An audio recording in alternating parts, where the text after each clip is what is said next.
নমস্কাৰ সকলোকে LP&ME sir YouTube চ্যানেলৰ আন এটা ভিডিঅলৈ স্বাগতম জনাইছো। আজি আমি সমাধান কৰিম ক্লাস 7ৰ গণিত কিতাপখনত দিয়া যি অনুশীলনী 6 দিয়া আছে তাত থকা যিখিনি প্ৰশ্ন দিয়া আছে এই প্ৰশ্নখিনি আজি আমি সমাধান কৰিম। সেইবাবে 1 নম্বৰ প্ৰশ্নটো কি দিয়া আছে, এখন লুডু খেলত 4জন খেলুৱৈ A, B, C আৰু D আছে। A প্ৰথমে লুডু গুটিটো মাৰি পঠিয়াই তাৰ পাছত B তাৰ পাছত C তাৰ পাছত D আৰু পুনৰ A এনেদৰে ক্ৰম চলি থাকে। প্ৰত্যেকে এবাৰকৈ লুডু গুটিটো মাৰি পঠিয়ালে 103 নং বাৰত কোনে লুডু গুটিটো মাৰিবলৈ পাব কাৰণ দৰ্শোৱা। কৈছে যে 103 নং বাৰত কোনে লুডু গুটিটো মাৰিবলৈ পাব সেইটো আমি উলিয়াব লাগে। সো কেনেধৰণে কৰিম, অনুশীলনী 6ৰ 1 নম্বৰৰ সলিউশন। যেহেতু আমাক 103 নং বাৰত কোনে লুডু গুটিটো মাৰিব সেইটো উলিয়াব দিছে, সেইবাবে আমি ইয়াত লিখিম 103 আৰু চোৱা কেইজন খেলুৱৈ আছিল 4জন, সেইবাবে আমি 103 4ৰে হৰণ কৰিব লাগিব। এতিয়া চোৱা 4 একত নাযায়, এই দুটা লগ লাগিলে 10 হ'বগৈ।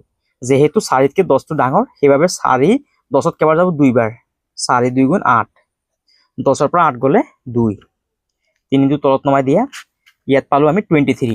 এতিয়া 4 23 কেবাৰ যাব 5 বাৰ যাব, 4 5 গুণ 20, 3 পৰা 0 গ'লে 3, 2 পৰা 2 গ'লে 0 লিখিব নালাগে। অৰ্থাৎ কিমান ভাগ শেষ থাকিল, 3 থাকি গ'ল। অৰ্থাৎ প্ৰতিজনে লুডু গুটিটো 25 বাৰকৈ মাৰিবলৈ পাব আৰু 3টো থাকি যাব। এতিয়া 3 থাকি গ'ল, 1 2 3 থাকি গ'ল। 1 নম্বৰ বাৰত A লুডু গুটিটো মাৰিব, 2 নম্বৰ বাৰত B মাৰিব আৰু 3 নম্বৰ বাৰত লুডু গুটিটো C মাৰিবলৈ পাব। সেইবাবে 103 নং বাৰত কোনে লুডু গুটিটো মাৰিব, C লুডু গুটিটো মাৰিবলৈ পাব। নহলে তোমালোকে কথাটো এনেধৰণে বুজিবলৈ চেষ্টা কৰা যে 14 নম্বৰ বাৰত কোনে লুডু গুটিটো মাৰিব সেইটো আমি উলিয়াবলৈ চেষ্টা কৰো। আহা, ইয়াত 14 নম্বৰ বাৰত কোনে লুডু গুটিটো মাৰিব সেইটো আমি উলিয়াম। এতিয়া আমি কি কৰিম, 14 যেহেতু ইয়াত 4জন খেলুৱৈ আছিল সেইবাবে আমি 4ৰে হৰণ কৰিম। 4 14ত কেবাৰ যাব, 4 3 গুণ 12, 4 3 গুণ 12, 4 পৰা 2 গ'লে 2, যেহেতু ইয়াত 2টো থাকি গ'ল, 1 2। 1 নম্বৰ বাৰত গুটিটো মাৰিব A, 2 নম্বৰ বাৰত গুটিটো মাৰিবলৈ পাব B। অৰ্থাৎ 14 নম্বৰ বাৰত লুডু গুটিটো কোনে মাৰিব, B মাৰিব। 1 নম্বৰ বাৰত A মাৰিব, 2 নম্বৰত B, 3 নম্বৰত C, 4 নম্বৰত D, আকৌ 5 নম্বৰত A, 6 নম্বৰত B, 7 নম্বৰত C, 8 নম্বৰত D, 9 নম্বৰত A, 10 নম্বৰত B, 11 নম্বৰত C, 12 নম্বৰত D, 13 নম্বৰত A মাৰিব আৰু 14 নম্বৰ বাৰত কোনে মাৰিবলৈ পাব, B মাৰিবলৈ পাব, হয়নে? 14 নম্বৰ বাৰত কোনে মাৰিবলৈ পাব লুডু গুটিটো, B আৰু 103 নং বাৰত কোনে মাৰিব লুডু গুটিটো, C মাৰিব। আৰু ইয়াৰ উত্তৰটো তোমালোকে এনেধৰণে লিখিবা যে 103 নং বাৰত ইয়াত তোমালোকে লিখিবা যে 103 নং বাৰত লুডু গুটিটো 103 নং বাৰত লুডু গুটি চিয়ে মাৰিব কাৰণ 103 সমান সমান 4 পূৰণ 25 যোগ 3। আৰু ইয়াত লিখিবা যে 3ৰ অৰ্থ লিখিবা C বুলি লিখিবা। এইটো হ'ল আমাৰ 1 নম্বৰ প্ৰশ্নৰ উত্তৰ। আৰু যদি ইংলিছত লিখিব বিচাৰা তেতিয়াহ'লে তোমালোকে লিখিবা যে in 103th number C will throw the dice because 103 সমান সমান 4 পূৰণ 25 প্লাছ 3। আৰু ইয়াত লিখিবা যে 3 means C। এইটো হৈ গ'ল আমাৰ 1 নম্বৰ প্ৰশ্নৰ উত্তৰ। তোমালোকে ইয়াৰ পাছত আছে ধুনীয়াকৈ লিখিবা। ইয়াৰ পাছত 2 নম্বৰ প্ৰশ্ন, এখন বিদ্যালয়ত 50টা শ্ৰেণী কোঠা আছে, প্ৰতিটো কোঠাত দুখনকৈ ফেন আছে, ফেনবোৰৰ নম্বৰ 1ৰ পৰা 100 লৈ ক্ৰমিকভাৱে দিয়া আছে। অৰ্থাৎ 1 নম্বৰ কোঠাত 1 আৰু 2, 2 নম্বৰ কোঠাত 3 আৰু 4 ইত্যাদি। এদিন বিদ্যুৎ বিজুতিৰ ফলত 25টা কোঠাৰ ফেনবোৰ বিকল হৈ পৰিল। এই 25টা কোঠাৰ ফেনৰ নম্বৰসমূহৰ যোগফল 1000 হ'ব পাৰেনে? কাৰণ দৰ্শোৱা। 25টা কোঠাৰ ফেনৰ নম্বৰসমূহৰ যোগফল 1000 হ'ব পাৰেনে? নোৱাৰে। কাৰণ চোৱা ইয়াত কিমান লিখা আছে 25 লিখা আছে হয়নে? আৰু এই 25 সংখ্যাটো এটা অযুগ্ম সংখ্যা। আমি এটা কথা জানো যে অযুগ্ম সংখ্যাৰ যোগফলটো সদায় অযুগ্ম হয়। যেহেতু 1000 সংখ্যাটো এটা যুগ্ম সংখ্যা, সেইবাবে অযুগ্ম সংখ্যাৰ যোগফল কেতিয়াও যুগ্ম হ'ব নোৱাৰে। সেইবাবে আমি ইয়াত লিখিম নাম্বাৰ 2ৰ সলিউশন। ইয়াত লিখিম যে নোৱাৰে।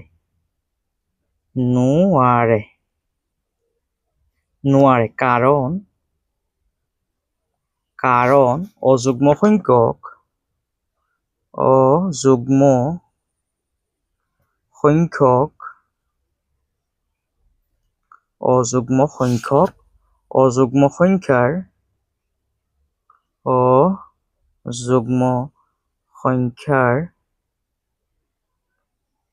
সংখ্যাৰ যোগফল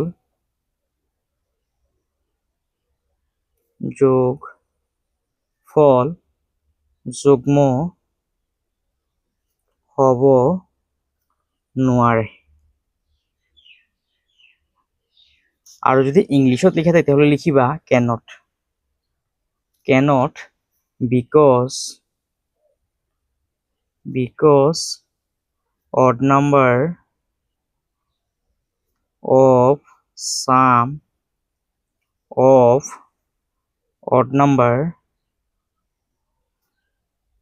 number cannot be even। এইটো হ'ল আমাৰ 2 নম্বৰ প্ৰশ্নৰ উত্তৰ। তোমালোকে ইয়াৰ পৰা চাই লিখিবা। অৰ্থাৎ চোৱা ইয়াত কি কৈছে যে 25টা কোঠাৰ ফেনৰ নম্বৰসমূহৰ যোগফল 1000 হ'ব পাৰেনে? 25টা অৰ্থাৎ 25 সংখ্যাটো এটা অযুগ্ম সংখ্যা আৰু 1000 সংখ্যাটো এটা যুগ্ম সংখ্যা। যেতিয়া আমি অযুগ্ম সংখ্যা যোগ কৰিম তেতিয়া ইয়াৰ যোনটো যোগফল সেইটো আমি অযুগ্ম পাওঁ। সেইবাবে তোমালোকে ইয়াত লিখিবা নোৱাৰে, কাৰণ অযুগ্ম সংখ্যাৰ যোগফল যুগ্ম হ'ব নোৱাৰে। ইয়াৰ পৰা চাইছে তোমালোকে 2 নম্বৰ প্ৰশ্নৰ উত্তৰটো লিখিবা। ইয়াৰ পাছত 3 নম্বৰ প্ৰশ্ন। 3 পূৰণ 2 জালিকা এখন দিয়া আছে। প্ৰতিটো শাৰী আৰু স্তম্ভৰ যোগফল যুগ্ম নে অযুগ্ম বৃত্তত লিখা হৈছে। অযুগ্ম যোগফলৰ বাবে O আৰু যুগ্ম যোগফলৰ বাবে E ৰে দেখুওৱা হৈছে। 6টা বাকচ এনেদৰে পূৰ কৰা যাতে শাৰী আৰু স্তম্ভৰ যুগ্ম অযুগ্মৰ যোগফলে বাকচৰ কাষত দিয়া যুগ্ম অযুগ্ম চৰ্ত মানি চলে। অৰ্থাৎ ইয়াত থকা 6টা ঘৰত আমি যুগ্ম অযুগ্ম এনেধৰণে লিখিব লাগিব যাতে ইয়াৰ যোগফলটো এইফালে অযুগ্ম ওলায় আৰু এইফালে যুগ্ম ওলায়, আকৌ এইফালে অযুগ্ম ওলায়। ইয়াত যেতিয়া আমি যোগ কৰিম ইয়াৰ যোনটো যোগফল সেইটো যাতে যুগ্ম ওলায়। অৰ্থাৎ চোৱা কেনেধৰণে কৰিম। নাম্বাৰ 3ৰ সলিউশন। প্ৰথমে চাই ঘৰখন বনাই লোৱা।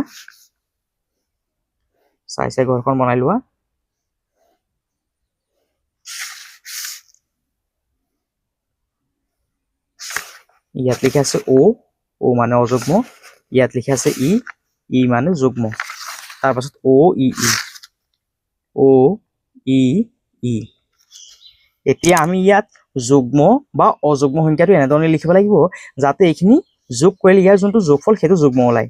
সেইবাবে আমি ইয়াত লিখিলো যুগ্ম। ইয়াতো আমি যুগ্ম লিখিম। যেতিয়া আমি যুগ্মৰ লগত যুগ্ম যোগ কৰিম তেতিয়া ইয়াৰ যোনটো যোগফল সেইটো যুগ্ম ওলাব। ইয়াতো আমি যুগ্ম লিখিলো।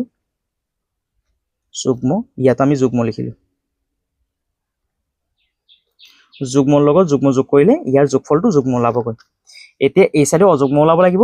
যুগ্মৰ লগত যুগ্ম যোগ কৰিলে ইয়াৰ যোগফলটো যুগ্ম হয়। আকৌ যুগ্মৰ লগত যেতিয়া আমি অযুগ্ম যোগ কৰিম তেতিয়া ইয়াৰ যোনটো যোগফল সেইটো অযুগ্ম ওলাবগৈ। সেইবাবে তোমালোকে ইয়াত অযুগ্ম লিখিবা। আকৌ অযুগ্মৰ লগত যেতিয়া আমি যুগ্ম যোগ কৰিম তেতিয়া ইয়াৰ যোনটো যোগফল সেইটো অযুগ্ম ওলাবগৈ। আকৌ চোৱা ইয়াত যুগ্ম আৰু যুগ্মৰ লগত ইয়াৰ যোনটো যোগফল অৰ্থাৎ যুগ্মৰ লগত যুগ্ম যোগ কৰিলে যুগ্ম ওলাবগৈ। আকৌ যুগ্মৰ লগত যুগ্ম যোগ কৰিলে ইয়াৰ যোনটো যোগফল সেইটো আমি যুগ্ম পাম। অৰ্থাৎ চোৱা যুগ্মৰ লগত যুগ্ম যোগ কৰিলে যুগ্ম পাম, যুগ্মৰ লগত আকৌ যেতিয়া আমি অযুগ্ম যোগ কৰিম তেতিয়া আমি অযুগ্ম পাম। আৰু এই চাইডত আমাৰ কি ওলাব লাগিব? অযুগ্ম ওলাব লাগিব। যুগ্মৰ লগত যুগ্ম যোগ কৰিলে যুগ্ম পাম, আকৌ যুগ্মৰ লগত যেতিয়া আমি যুগ্ম যোগ কৰিম তেতিয়া ইয়াৰ যোনটো যোগফল সেইটো আমি যুগ্ম পাম। যেহেতু এই চাইডত যুগ্ম ওলাব লাগিব। যুগ্ময়ে অযুগ্ম ওলাব, যুগ্ম যুগ্ম যুগ্ম যুগ্ম যুগ্ম যুগ্ম ওলাব। নহ'লে তোমালোকে এইটো বেলেগ ধৰণৰ কৰিব পাৰা। অৰ মই 3 নম্বৰ উত্তৰটো দুই ধৰণে কৰাই দিছো, তোমালোকৰ যোনটো নিয়মত ভাল লাগে সেইমতে তোমালোকে কৰিবা। ও ই ও ই ই, ইয়াত তোমালোকে অযুগ্ম লিখিব পাৰা। অযুগ্ম, অযুগ্মৰ লগত অযুগ্ম যোগ কৰিব পাৰা তোমালোকে। অযুগ্মৰ লগত অযুগ্ম যোগ কৰিলে ইয়াৰ যোগফলটো যুগ্ম ওলায়। ইয়াত তোমালোকে লিখিবা যুগ্ম, যুগ্মৰ লগত যুগ্ম যোগ কৰিলে ইয়াৰ যোগফলটো যুগ্ম ওলায়। অযুগ্ম যুগ্ময়ে অযুগ্ম হ'বগৈ। আকৌ অযুগ্মৰ লগত যেতিয়া আমি যুগ্ম যোগ কৰিম তেতিয়া ইয়াৰ যোগফলটো অযুগ্ম ওলাবগৈ। ইয়াত যুগ্ম লিখিলে তোমালোকে ইয়াত অযুগ্ম লিখিবা। অযুগ্মৰ লগত যুগ্ম যোগ কৰিলে অযুগ্ম, অযুগ্মৰ লগত অযুগ্ম যোগ কৰি আকৌ যুগ্ম হৈ যাবগৈ। যুগ্ম অযুগ্মই অযুগ্ম ওলাব, যুগ্ম যুগ্মই যুগ্ম, অযুগ্ম অযুগ্মই যুগ্ম হ'বগৈ। এনেধৰণে কৰিলে তোমালোকৰ উত্তৰটো শুদ্ধ হ'বগৈ। আৰু এইটো হ'ল তোমালোকৰ 3 নম্বৰ প্ৰশ্নৰ উত্তৰ। যুগ্মৰ জেগাত তোমালোকে যদি ইংলিছত লিখে তেতিয়াহ'লে ইভেন বুলি লিখিবা, আৰু অযুগ্মৰ ঠাইত অড বুলি লিখিবা। ইয়াত লিখিবা ইভেন, ইয়াত লিখিবা ইভেন ইভেন ইভেন। ইয়াৰ পৰা আছে তোমালোকে 3 নম্বৰৰ প্ৰশ্নৰ উত্তৰটো লিখিবা। ইয়াৰ পাছত 4 নম্বৰ প্ৰশ্ন, সংখ্যাবিলাক পুনৰাবৃত্তি নকৰাকৈ শূন্যক যাদু ধ্ৰুৱক হিচাপে 3 যাদু বৰ্গ এটা সাজা, প্ৰয়োজন মতে ঋণাত্মক সংখ্যা ব্যৱহাৰ কৰিবা। কেনেধৰণে কৰিম? নাম্বাৰ 4ৰ সলিউশন। আমাক এখন যাদু বৰ্গ বনাব দিছে, সেইবাবে প্ৰথমে আমি স্কেল পাত আৰু পেঞ্চিলডালৰ সহায়ত 6 সেণ্টিমিটাৰ জোখৰ এডাল আমি ইয়াত আঁচ টানিলো।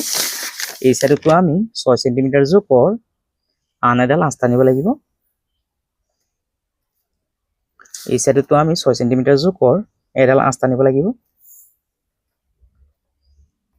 আকৌ এই চাইডতো আমি 6 সেণ্টিমিটাৰ জোখৰ এডাল আঁচ টানিব লাগিব।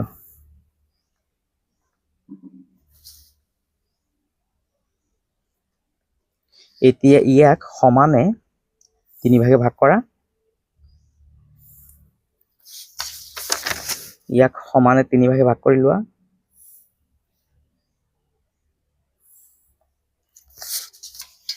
ইয়াত আমি আমাৰ যাদু বৰ্গখন পাই গলো। এতিয়া কৈছে যে যাদু ধ্ৰুৱক কিমান হ'ব লাগিব? 0। ইয়াত লিখা যাদু ধ্ৰুৱক, যাদু ধ্ৰুৱক 0। আৰু ইংলিছত লিখিবা magic, MAGIC, magic constant, CONSTANT constant 0। যাদু ধ্ৰুৱক মানে কি? এই চাইডত যিখিনি আমি ইয়াত সংখ্যা লিখিম, এই সংখ্যাখিনিৰ যি যোগফল আছে সেইটোকে কি বুলি কোৱা হয়? যাদু ধ্ৰুৱক বুলি কোৱা হয়।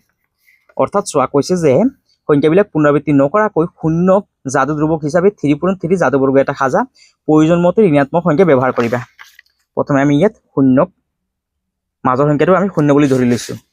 এতিয়া ইয়াত যেহেতু 9টা ঘৰ আছে সেইবাবে আমি ইয়াত 9টা সংখ্যা ল'ব লাগিব। ইয়াত আমি 0 ল'লো, 0ৰ পাছৰ সংখ্যাটো 1, তাৰপিছত 2, তাৰপিছত 3, তাৰপিছত আমি 4 ল'লো। এতিয়া 0ৰ আগৰ সংখ্যা কেইটা লোৱা। 0ৰ আগৰ সংখ্যাটো হ'বগৈ -1, তাৰপিছত -2, -3 আৰু -4। এতিয়া চোৱা, মাজত কোনটো সংখ্যা আছে? 1 2 3 4। এই চাইডৰ পৰা আমি 4টা বাদ দিলো। 1 2 3 4, এই চাইডৰ পৰা আমি 4টা বাদ দিলো। মাজৰ সংখ্যাটো হৈছে 0। এই মাজত থকা সংখ্যাটো মাজত লিখা। এতিয়া আমি এইটো ঘৰত আমি কি কৰিম? এই মাজত থকা সংখ্যাটোৰ লগত 1 এটা যোগ কৰিম। 0ৰ লগত 1 যোগ কৰিলে কিমান হ'ব? 1 হ'বগৈ। ইয়াত আমি 2 যোগ কৰিম। 0ৰ লগত 2 যোগ কৰিলে ইয়াত 2 হ'বগৈ। এতিয়া আমি ইয়াত 3 বিয়োগ কৰিম। 0ৰ পৰা 3 গ'লে -3 হ'বগৈ। ইয়াত আমি 1 যোগ কৰিম, ইয়াত আমি 2 যোগ কৰিম, ইয়াত আমি 3 বিয়োগ কৰিম। ইয়াত 3 বিয়োগ কৰিলে ইয়াত 3 যোগ কৰিব লাগিব। 0ৰ লগত 3 যোগ কৰিলে 3 হ'বগৈ। ইয়াত আমি 2 যোগ কৰিছিলো, ইয়াত আমি 2 বিয়োগ কৰিব লাগিব। 0ৰ পৰা 2 বিয়োগ কৰিলে -2 হ'বগৈ। ইয়াত আমি 1 যোগ কৰিছো, ইয়াত আমি 1 বিয়োগ কৰিব লাগিব। 0ৰ পৰা 1 গ'লে -1। ইয়াত আমি 0ৰ লগত 4 যোগ কৰিব লাগিব। ইয়াত হ'বগৈ 4। আৰু ইয়াত আমি 0ৰ পৰা 4 বিয়োগ কৰিব লাগিব। সেইবাবে তোমালোকে ইয়াত লিখিব -4। এতিয়া চোৱা, 2 1 কিমান? 3। 3ৰ পৰা 3 গ'লে কিমান? 0। ইয়াত 4ৰ পৰা 4 গ'লে 0। আৰু ইয়াত 3ৰ পৰা 2 গ'লে 1। আৰু 1ৰ পৰা -1 গ'লে কিমান থাকিব? 0 থাকিব, হয়নে? অৰ্থাৎ এই চাইডত আমি কিমান পালো? যাদু ধ্ৰুৱক 0 পালো। এতিয়া এই চাইডত চোৱা, ইয়াত আছে 4, -3 আৰু -1 কিমান হ'বগৈ? -4 হ'বগৈ।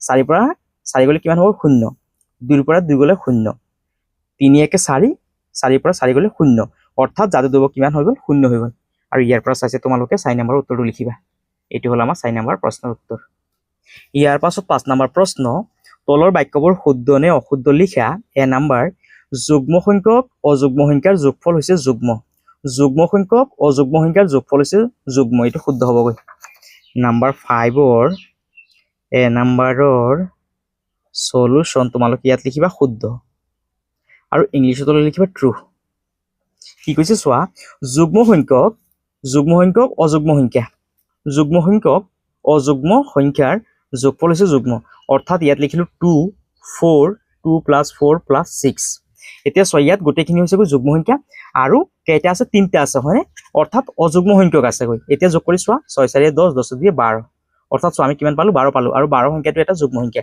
অৰ্থাৎ যুগ্ম সংখ্যক অযুগ্ম সংখ্যাৰ যোগফলটো কি হয় সদায় যুগ্ম হয় সেইবাবে তোমালোকে ইয়াত শুদ্ধ লিখিবা বি নাম্বাৰ অযুগ্ম সংখ্যক যুগ্ম সংখ্যাৰ যোগফল হৈছে যুগ্ম বি নম্বৰৰ সলিউশন শুদ্ধ হ'বগৈ শুদ্ধ ইয়াত লিখিবা ট্ৰু ইংলিশত ট্ৰু লিখিবা অৰ্থাৎ যুগ্ম সংখ্যক অৰ্থাৎ অযুগ্ম সংখ্যা ইয়াত কেইটা আছে তিনটা আছে অৰ্থাৎ অযুগ্ম আছে হয়নে অযুগ্ম সংখ্যক যুগ্ম সংখ্যাৰ যোগফলটো কি হ'বগৈ সদায় যুগ্ম হ'বগৈ ইয়াত যেহেতু যুগ্ম বুলি কৈছে সেইবাবে এটো শুদ্ধ বুলি লিখিবা ইয়াৰ পাছত সি নম্বৰৰ সলিউশন যুগ্ম সংখ্যক যুগ্ম সংখ্যাৰ যোগফল হৈছে অযুগ্ম যুগ্ম সংখ্যক যুগ্ম সংখ্যাবোৰ কিমান 2 4 6 8 ইয়াত চোৱা যুগ্ম সংখ্যাবোৰ যুগ্ম সংখ্যক আছে হয়নে আৰু ইয়াৰ যোনটো যোগফল হেতু চোৱা কি ওলাই যুগ্ম নে অযুগ্ম ওলাই 8 আৰু 6 14 14 4 18 18 আৰু 2 20 যেহেতু চোৱা আমি কি পালো জোৰ পালো হয়নে 20 সংখ্যাটো এটা যুগ্ম সংখ্যা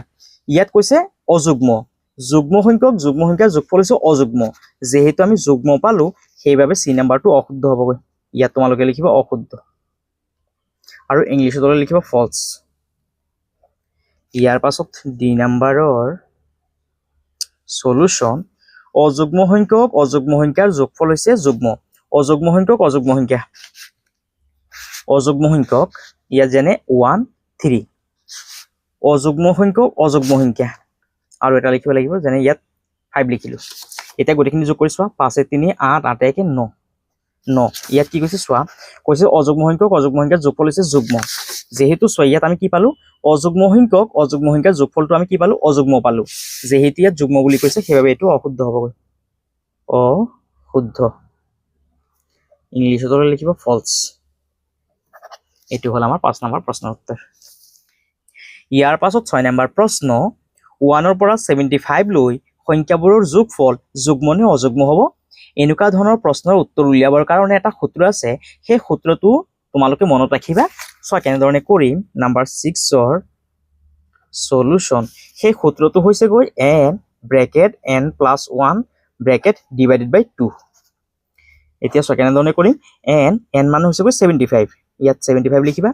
ব্ৰেকেট 75 + 1 ব্ৰেকেট ডিভাইডেড বাই 2 75 ইয়াত একোনে মানে পূৰণ হৈ আছে এই ব্ৰেকেটটো 75 ৰ লগত পূৰণ হৈ আছে 75 + 1 কিমান হ'ব 76 2 এতিয়া আমি এই 2 দি 76 টো কাটিব পাৰি 2 76 ত কেবাৰ যাব 38 বাৰ যাব 75 পূৰণ 38 এতিয়া এই 75 ৰ লগত 38 টো পূৰণ কৰি দিয়া 75 ৰ লগত 38 টো পূৰণ কৰা 5 8 * 40 40 ৰ 0 হাতত আছে 4 7 8 * 56 56 আৰু 4 60 3 5 * 15 15 5 হাতত আছে 1 3 7 * 21 আৰু 1 22 0 5 6 2 8 2 অৰ্থাৎ আমি কিমান পালো 2850 2850 2850 আৰু চোৱা এই সংখ্যাটো পিছফালে যেহেতু 0 আছে যেতিয়া কোনোবা এটা সংখ্যাৰ পিছফালে 0 থাকে তেতিয়া হলে সেই সংখ্যাটো কি হয় এটা যুগ্ম সংখ্যা হয় যুগ্ম সেইবাবে ইয়াত কি কৈছে চোৱা 1 ৰ পৰা 75 লৈ সংখ্যাবোৰৰ যোগফল যুগ্ম নে অযুগ্ম হ'ব ইয়াত তোমালোকে লিখিবা যে 1 ৰ পৰা 75 লৈ সংখ্যাবোৰৰ যোগফল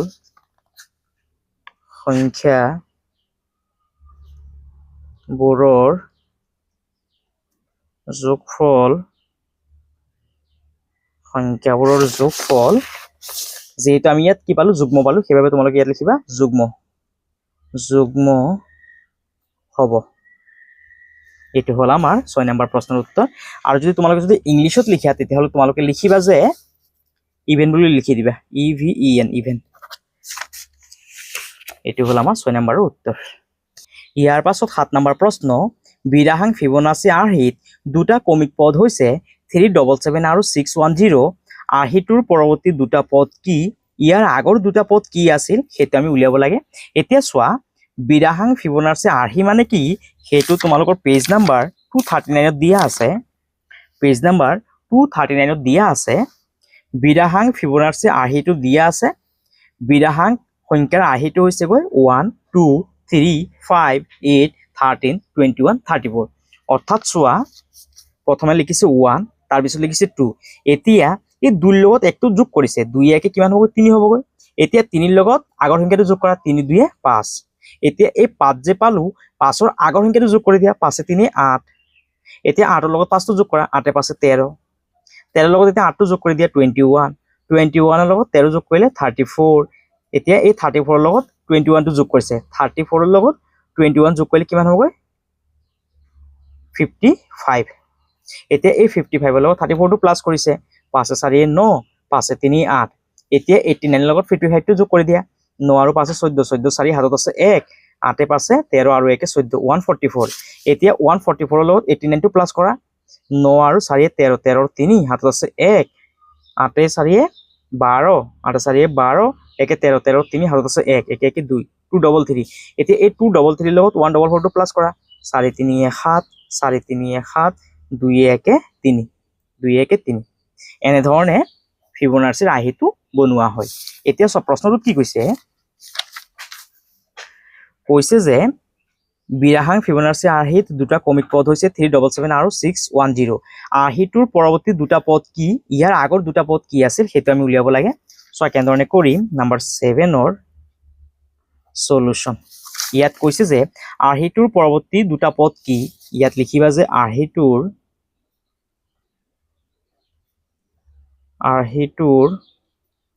পৰৱৰ্তী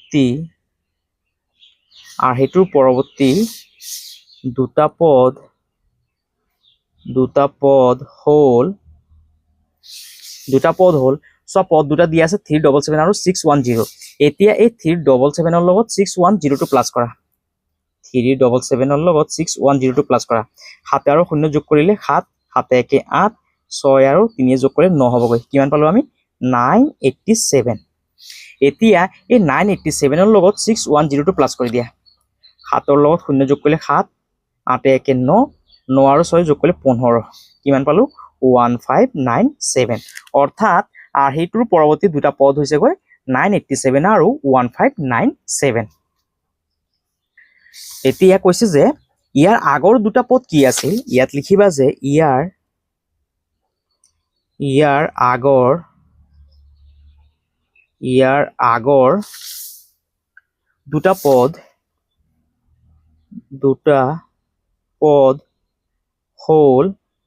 দুটা পদ হল এতিয়া আমি কি কৰিম 610 ৰ পৰা 377 টো বিয়োগ কৰিলে আমি এটা পদ পাই যাম 610 ৰ পৰা 377 টো বিয়োগ কৰা 0 পৰা 7 বিয়োগ কৰিব নোৱাৰি ইয়াৰ পৰা ধাৰ কৰিলে 10 10 পৰা 7 গলে 3 ইয়াত আছে 0 0 পৰা 7 নাযায় ইয়াত ধাৰ কৰিলে 10 10 পৰা 7 গলে 3 ইয়াত 6 আছে যেহেতু এটা গুছি গলে ইয়াত আছে 5 5 পৰা 3 গলে 2 পালো কিমান পালো 233 এতিয়া এই 377 ৰ পৰা 233 টো বিয়োগ কৰি দিয়া 377 ৰ পৰা 233 গলে কিমান হ'ব 144 হ'ব 144 অৰ্থাৎ 377 ৰ আগৰ যি দুটা পদ সেই দুটা হৈছে 144 আৰু 233 144 আৰু 233 আৰু এইটো হৈ গল আমাৰ 7 নম্বৰ প্ৰশ্নৰ উত্তৰ অসমীয়াত আৰু যদি ইংলিশত লিখিব বিচাৰা তেতিয়াহলে তোমালোকে ইয়াত লিখিবা যে সাকসেডিং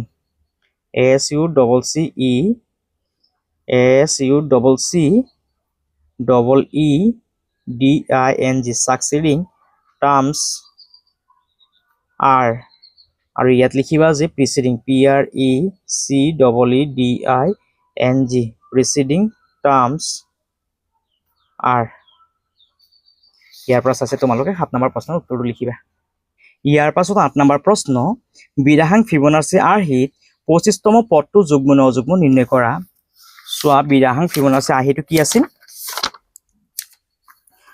প্ৰথমে সংখ্যাটো আছিল 1 তাৰপিছত 2 3 5 8 13 21 34 অৰ্থাৎ চোৱা প্ৰথমে কি আছিল অযুগ্ম সংখ্যা আছিল তাৰপিছত যুগ্ম অযুগ্ম অযুগ্ম যুগ্ম অযুগ্ম অযুগ্ম তাৰপিছত যুগ্ম অযুগ্ম অযুগ্ম তাৰপিছত আহিব যুগ্ম অযুগ্ম অযুগ্ম অৰ্থাৎ চোৱা ইয়াত আমি কেইটা সংখ্যা পালো তিনটাকে হয়নে অৰ্থাৎ চোৱা প্ৰশ্নটো কি আছে কৈছে যে 25তম পদটো যুগ্ম নে অযুগ্ম সেইটো আমি উলিয়াব লাগে এতিয়া আমি 3 ৰে 25 সংখ্যাটো হৰণ কৰিব লাগিব যদি 25 সংখ্যাটো 3 ৰে হৰণ হয় তেতিয়া হলে সংখ্যাটো যুগ্ম হ'ব আৰু যদি 3 ৰে যদি সংখ্যাটো যদি হৰণ নহয় তেতিয়া হলে সংখ্যাটো অযুগ্ম হ'ব অৰ্থাৎ চোৱা কেনেধৰণে কৰি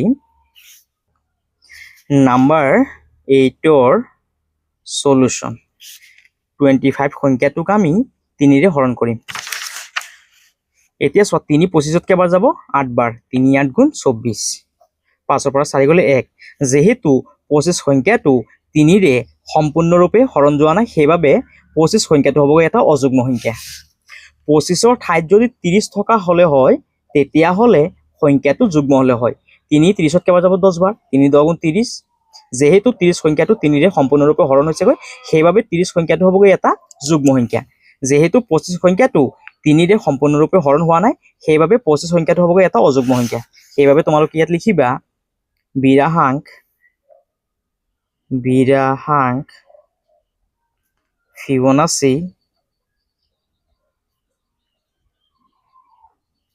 ফিবনাচি আৰ্হিৰ 25তম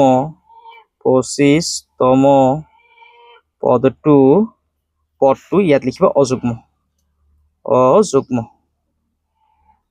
এইটো হল আমাৰ 8 নম্বৰ প্ৰশ্নৰ উত্তৰ আৰু যদি ইংলিছত লিখা তেতিয়া হলে তোমালোকে ইয়াত অড বুলি লিখিবা অড আৰু আমি নেক্সট ভিডিঅত আমাৰ যি 9 নম্বৰৰ প্ৰশ্নখিনি থাকি গল সেইখিনি আমি সমাধান কৰিম আৰু যদি তোমালোকৰ যদি ভিডিঅটো যদি ভাল লাগিছে তেতিয়া হলে তোমালোকে চেনেলটো সাবস্ক্ৰাইব কৰিবা ভিডিঅটো শেয়াৰ কৰিবা আৰু কমেন্ট কৰিবলৈ নাপাহৰিবা সকলোকে অশেষ ধন্যবাদ